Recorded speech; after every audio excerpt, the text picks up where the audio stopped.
Welcome back everyone. Today we're gonna see how to download NVIDIA control panel.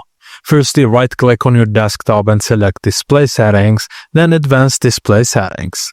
Under Display Adapter Properties, check if it says NVIDIA GeForce. Now open your browser and go to nvidia.com/download/index.aspx. From the top menu, click Drivers, then GeForce Drivers. In the Automatic Driver Updates section, click Download Now. Open the downloaded file and follow the installation steps, and after installing, sign in or create an account. GeForce Experience will automatically detect your GeForce GPU. It will show any driver updates or NVIDIA control panel tools are available.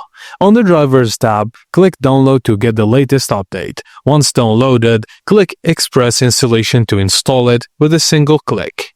After installation, right-click on your desktop and select NVIDIA Control Panel from the context menu. If it's not available, restart your PC and it should now appear. If GeForce Experience came pre-installed, just search GeForce Experience on the Start menu and launch it to check for updates. And that's it guys. Thank you for watching, and please don't forget to like and subscribe for more.